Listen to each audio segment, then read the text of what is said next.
You ask Tiger to solve. This deals with linear equations with one unknown. The final result is w equals -8. Let's solve it step by step. Simplify the expression.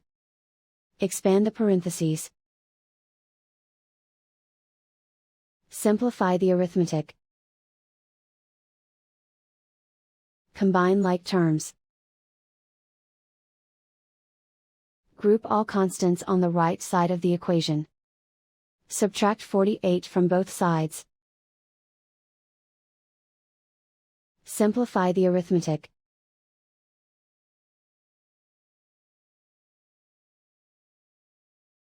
Isolate the w.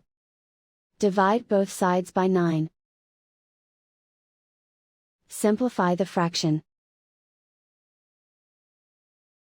Find the greatest common factor of the numerator and denominator.